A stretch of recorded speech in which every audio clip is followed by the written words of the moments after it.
Good morning India. Fast 15 में आपका स्वागत है।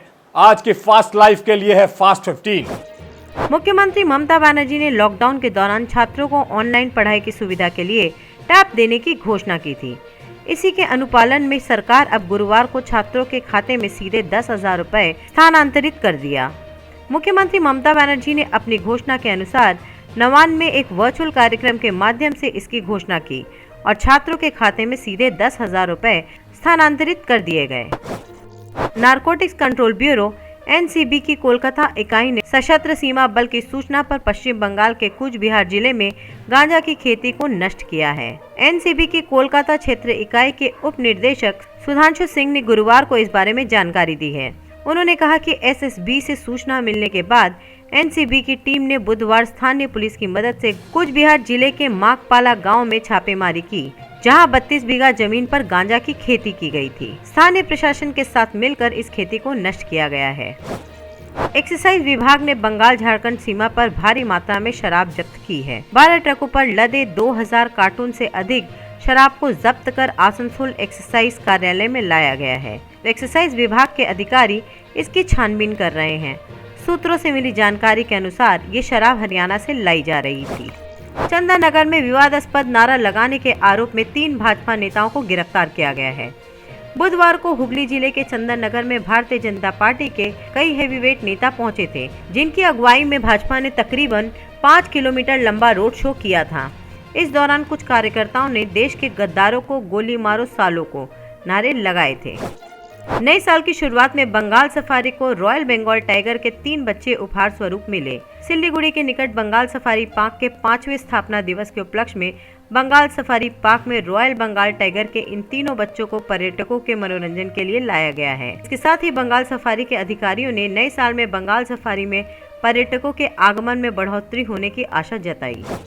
केंद्रीय संस्कृति मंत्रालय के सूत्रों ने बताया कि कोलकाता के जिस ऐतिहासिक विक्टोरिया मेमोरियल में नेताजी से संबंधित प्रदर्शनी का उद्घाटन करने 23 जनवरी को प्रधानमंत्री नरेंद्र मोदी आ रहे हैं, उसी विक्टोरिया मेमोरियल का नाम बदल के नेताजी सुभाष चंद्र बोस के नाम पर रखा जा सकता है। विक्टोरिया मेमोरियल का नाम बदल के नेताजी के नाम पर रखे जाने के फैसले का पर्यटक ने भी स्वागत किया है। विद्युत की चोरी की कोशिश के दौरान करंट की चपेट में आने के कारण 2 युवक गंभीर रूप से झुलस गए। इकबालपुर के डेंट मिशन रोड में घटी इस घटना से इलाके में भय का माहौल है। लोगों का आरोप है कि 2 दिन पहले से ही 440 वोल्ट का ट्रांसफार्मर लगाया गया था, जहां विस्फोट होने के कारण दोनों झुलसे हैं। नया डीपी लगा वहाँ पर, तो नया डीपी लगा के वो लोग चले गए हैं। कोई पप्पू बोल के लड़का है, एक बबलू बोल के लड़का है। डीपी तो लग चुका है, तो उसमें 440 का लाइन चालू ही था। मतलब क्या, कोई हाथ देने से वो सटेगा। तो लोग क्या किया ना, अंदर खोद के लाइन जो टानता है, चोरी का होता है लाइन सीएससी वाला, तो वही खोद के लोग लाइन टानने के रात में 12 साढ़े 12 ऐसे लगभग टाइम होगा, वही टानने के। तो एक तो सामने था, तो एक तो इतना जोर आवाज़ हुआ, तो एक तो फेस का लाइन भी चली गई इलाका का, एक तो फेस का, एक तो था, तो उसका आँख की टप्पर दौड़ के गली में तरफ में भागा, और एक तो पूरा बदन जल गया, पूरा बदन जल गया। तो जलने के बाद एक अपार्टमेंट है, गैलेक्सी अपार्टमेंट, तो उसका अंदर गया। जाने के बाद एक कोई आदमी है, क्या नाम है उसका, तो वो कहा कि ना एक बाल्टी पानी उसको पसंद डाल दिया। पानी डालने के बाद पूरा बॉडी का चमक। ममता ने आज नवान में कैबिनेट बैठक के बाद बताया कि स्वास्थ्य साथी कार्ड को लेकर निजी अस्पताल और नर्सिंग होम की जो आपत्ति है, उसे दूर करने के लिए एक कमेटी बनाई जा रही है, जो नए सिरे से चिकित्सा खर्च की दर तय करेगी। অ্যাকচুয়াল এটা যেটা আলাপন বন্দ্যোপাধ্যায় বলছেন, খুব কারেক্টলি বলেছেন যে আগে 2 বছর এটা তো চালু হয়েছিল 16-17 থেকে, তখন অনেক লোক পেয়ে গিয়েছিলেন। তখন একটা রেট তৈরি করা হয়েছিল যে কিডনি ট্রিটমেন্টে এত পাওয়া যাবে, ওই ট্রিটমেন্টে এত পাওয়া যাবে, ওই ট্রিটমেন্টে এত পাওয়া যাবে। কিন্তু আজকে যেটা আবার নতুন করে 10 কোটি লোকের জন্য করা হচ্ছে, সুতরাং আজকে এই রেটটাকে একটু চেঞ্জ করতে হবে, যে রেটটা নার্সিংহোমও যাতে স্পেয়ার করতে পারে এবং পাবলিকেরও যাতে ট্রিটমেন্ট করতে কোনো অসুবিধা না হয়, এই দুটোর প্রতি সামঞ্জস্য রাখবার জন্য একটা নতুন করে রেট তৈরি করতে বলা হয়েছে।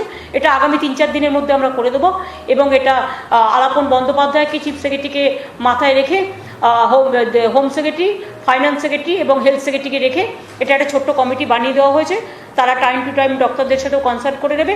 আর একটা ব্যাপার মনে রাখবেন, একটা নিউজ 24 ঘন্টা দেখাচ্ছিল, আমি পরে খবর নিয়ে দেখেছি, ওটা আগের টাকা চাইতে গেছিল। আগের ট্রিটমেন্টের টাকাটা তো আপনি এখন পাবেন না। এখন তো যেটা স্বাস্থ্যসাথীর নতুন আপনি কার্ড পেয়েছেন, এখন থেকে আপনি এটা পাবেন। সুতরাং এখনকার কার্ডের জন্য একটা রেট আমরা আরেকটু ফ্লেক্সিবল করব, যাতে নার্সিংহোমগুলোর পক্ষেও সুবিধা হয় এবং পাবলিকের পক্ষেও সুবিধা হয়। এটা একটা তৈরি বিজনেস। আমি সমস্ত নার্সিংহোমগুলোকে রিকোয়েস্ট করবো এবং হসপিটালগুলোকে যে এগুলোকে प्रायोरिटी দিতে। हुगली जिले के रिशरा में स्थित हेस्टिंग जूट मिल के गोदाम में गुरुवार सुबह आग लग गई। इस अग्निकांड में गोदाम में पड़ा हुआ कुछ कच्चा माल जलकर खाक हो गया। दमकल की 3 गाड़ियों ने आग पर काबू पाया है। घटना में किसी के हताहत होने की खबर नहीं है। पश्चिम बंगाल में गुरुवार को बीजेपी के 2 कार्यालय पर पार्टी के ही कार्यकर्ताओं के बीच झड़प हो गई। ये झड़प बीजेपी के पुराने कार्यकर्ताओं और तृणमूल कांग्रेस से पार्टी में आए कार्यकर्ताओं के बीच हुई है। एक झड़प आसनसोल में पार्टी ऑफिस के अंदर हुई, जहां मंत्री बाबुल सुप्रियो और राष्ट्रीय सचिव अरविंद मेनन भी मौजूद थे। वहीं दूसरी झड़प बर्दवान में हुई, जहां झगड़ा सड़क पर आ गया और बीजेपी कार्यकर्ताओं के बीच आपस में ही पत्थरबाजी हुई है। उत्तर प्रदेश के गोरखपुर में सराफा व्यापारियों से 35 लाख का सोना, चांदी और नकदी लूटने वाले पुलिस के एक सब इंस्पेक्टर और 2 कांस्टेबल को गिरफ्तार कर लिया गया है। लूट के वक्त ये तीनों पुलिस वाले वर्दी में थे। कल एक घटना हुई थाना कैंट से लेकर के गीडा तक। सूचना ये मिली कि कुछ पुलिस वालों की वर्दी में लूट की घटना 2 सराफा व्यापारियों के साथ कारित किए हैं। टीम उस पर लगाई गई और 24 घंटे से भी कम समय में इसका खुलासा कर लिया गया है। इसमें 6 लोग टोटल अरेस्ट हुए हैं। ये सब इंस्पेक्टर धर्मेंद्र यादव हैं, पुरानी बस्ती थाने पे तैनात हैं ये। दूसरे आरक्षी है महेंद्र यादव। तीसरे आरक्षी है ये भी संतोष यादव। इसके अलावा ड्राइवर जो गाड़ी लेके आया था वह है देवेंद्र यादव और सूचना देने वाला जो मुखबिरी करने वाला है ये शैलेश यादव। इस तरह से धर्मेंद्र यादव, महेंद्र यादव, संतोष यादव, देवेंद्र यादव, शैलेश यादव और दुर्गेश अग्रहरी, ये 6 लोगों की अरेस्टिंग की गई है। इनके पास से 19 लाख रुपए नकद जो लूट का गया हुआ था पूरा पैसा और लगभग 35 लाख टोटल 35 लाख अनुमानित कीमत का 19 लाख रुपए सहित सोना और चांदी बरामद किया गया है। सोना 345 ग्राम है जिसकी कीमत लगभग 12 लाख रुपए है और चांदी 4 किलो 77 ग्राम है जिसकी कीमत लगभग 4 लाख रुपए है। टोटल इस तरह से 35 लाख रुपए की बरामदगी हुई है और ये 100% बरामदगी है। सोशल मीडिया पर बाघ का ये वीडियो तेजी से वायरल हो रहा है। दरअसल जंगल सफारी के दौरान टूरिस्ट को बाघ दिखाई देता है तो वो एक साइड हो जाते हैं और वो रहा बाघ कहकर जोर जोर से शाउटिंग करने लगते हैं और बाघ का वीडियो भी रिकॉर्ड करते हैं। तभी बाघ अचानक यात्रियों के बिल्कुल पास आ जाता है।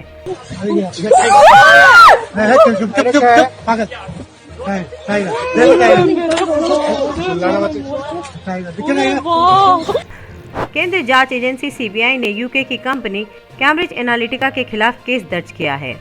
5.62 भारतीय फेसबुक यूजर्स का डेटा चोरी करने के आरोप में यह मामला दर्ज किया गया है। सीबीआई ने इस मामले में यूके की एक और कंपनी ग्लोबल साइंस रिसर्च के खिलाफ भी कार्रवाई शुरू की है। कृषि कानूनों को लेकर सरकार और किसानों के बीच गतिरोध जारी है। किसान दिल्ली की सीमाओं पर सटे हुए हैं। बिहार में भी कृषि कानूनों को लेकर विपक्ष लगातार सरकार पर हमलावर है। इस बीच बिहार में नेता प्रतिपक्ष और आरजेडी नेता तेजस्वी यादव ने बड़ा ऐलान किया है। तेजस्वी यादव ने गुरुवार को घोषणा की है कि उनकी पार्टी 24 से 30 जनवरी तक किसान जागरूकता सप्ताह मनाएगी। किसान आंदोलन को लेकर के जो 3 काला कानून हैं किसानों के खिलाफ, उसको लेकर के जो हम लोग आने वाले 30 तारीख को मानव श्रृंखला जो बना रहे हैं, सभी हमारे महागठबंधन के साथी घटक दलों के साथ, और 24 तारीख को कर्पूरी जयंती से लेकर के 30 तारीख तक जो शहादत दिवस है, जो 1 सप्ताह का किसान जागरूक सप्ताह के रूप में हम लोग मनाएंगे, जहां किसान विरोधी बिल काला कानून के खिलाफ लोगों को, खास तौर पे बिहार के किसानों को जागरूक किया जाएगा। कर्नाटका में बेंगलुरु से करीब 350 किलोमीटर दूर शिवमोगा इलाके में गुरुवार रात तेज धमाका हुआ है। इलाके के लोगों ने एक तेज आवाज सुनी और झटका महसूस किया। ये घटना 21 जनवरी करीब 10:20 की है। शिवमोगा जिला कलेक्टर नंद शिव कुमार ने कहा, हुनाशोड़ू गांव में एक रेलवे क्रशर साइट पर एक डायनामाइट विस्फोट की वजह से इतना बड़ा धमाका हुआ है, जिसमें कम से कम 8 लोगों की मौत हो गई। आज के लिए बस इतना ही। कल फिर मिलेंगे फास्ट 15 के साथ।